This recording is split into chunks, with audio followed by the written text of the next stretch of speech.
AC/DC. Two-faced woman with your two-faced lie! Powerage blew the speakers out of every Camaro in the parking lot. Give that woman just a one more chance. Give it to her one more time. Meanwhile, Ozzy quit Black Sabbath and came crawling back like your ex who just needed time to think. And if you think disco was only thing happening in 1978,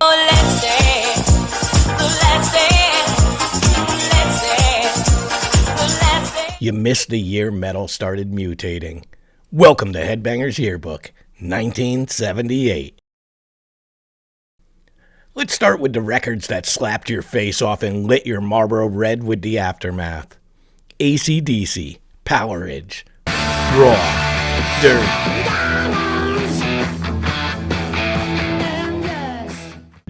no frills. Powerage didn't have the hits of High Voltage or Let There Be Rock, but it grooved like hell. Bon Scott's voice was raspy perfection. Riff Raff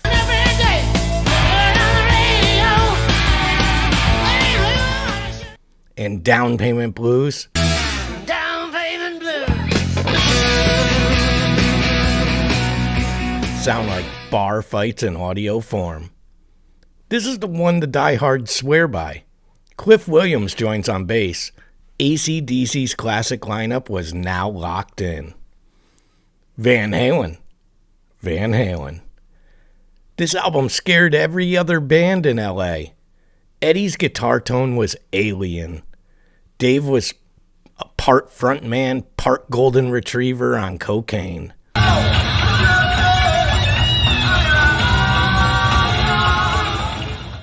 From Running with the Devil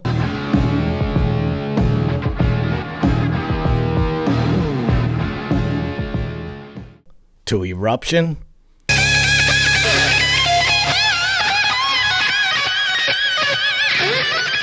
to Ain't Talking About Love.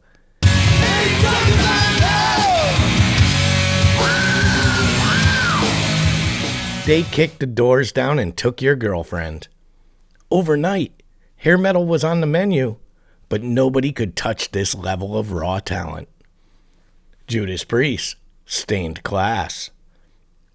Now we're talking razor wire riffs and leather god energy. Exciter practically invented speed metal.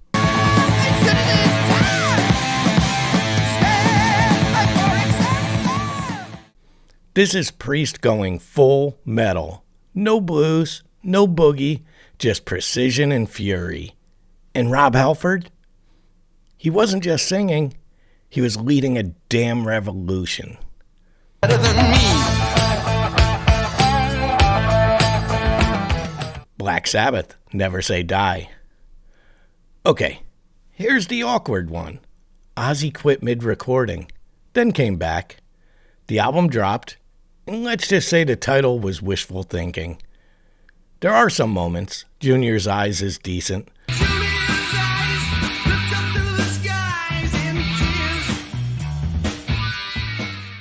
But this was the death rattle of the Ozzy era. They were a band that needed a resurrection. And spoiler, Dio's warming his vocals backstage. No. Soft. The Chaos. Ozzy Osbourne leaves Sabbath, then returns. Yep, our Prince of Darkness left Black Sabbath in a haze of drugs and ego. I my separation from Sabbath. I thought it was all over for me. I thought, I was probably end up back in a factory in Birmingham. I did this. Why did they kick you out of the band? Well, I don't know. He didn't like the new direction. They tried to replace him with Dave Walker from Savoy Brown. It bombed. Ozzy came crawling back, but it was already over. You could hear the tension in Never Say Die. It's the sound of a band breaking up, slowly, with guitars. Kiss goes disco and breaks apart. Kiss dropped I Was Made for Loving You a year later, but the seeds of this disaster were planted in 1978. Peter Criss and Ace Frehley were barely functioning. signs. Frehley's relationship with Simmons and Stanley began to fray as his substance abuse issues grew. His reputation for unpredictability, missed rehearsals, and all-night partying clashed with Simmons' The solo album stunt, each member putting out a record on the same day, was complete ego overload. Aces was solid, but the rest? Hot trash and platform boots.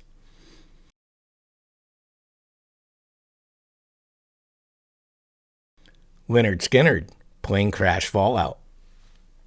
So technically the crash was in 1977, but Street Survivors kept selling into 78. The band tried to regroup, but nothing felt right. Ronnie Van Zant was gone. Southern rock never recovered fully. That flame out haunted fans all year.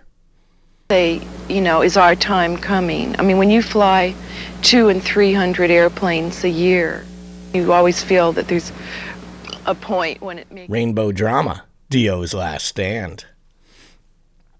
Ritchie Blackmore kept burning through bandmates. By the end of 1978, Dio had had enough. Rainbow's lineup changed so often it felt like a Craigslist jam band. But the magic was still there. Long Live Rock and Roll is a sleeper masterpiece. Dio's about to go nuclear in the next decade. Power of what has been before rises to trap you within. Let's talk about the undercurrent.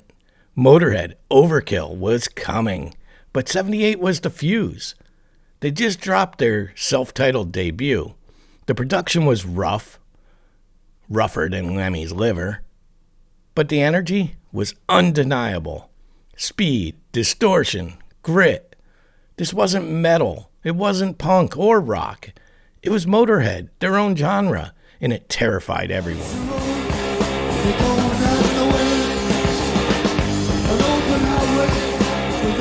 Witchfinder General, Angel Witch, and the NWOBHM, which is the new wave of British heavy metal, brewing underground. You could already feel the new wave creeping in.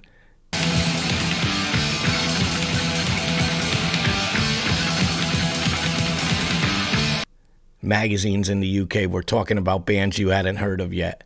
Iron Maiden was still unsigned, but gigging like crazy. Something heavier, faster, and rawer was forming in the pubs.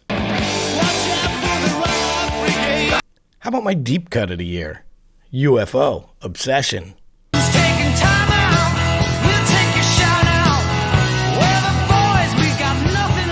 Nobody talks about Obsession enough. Michael Schenker was still melting fretboards. Only You Could Rock Me and Cherry proved UFO could go toe-to-toe with Priest or Purple. Not glam, not doom, just rock and roll with muscle. Pop culture crossover. Disco domination and the punk rebellion. The Bee Gees owned the charts. Saturday Night Fever turned glitter balls into religion.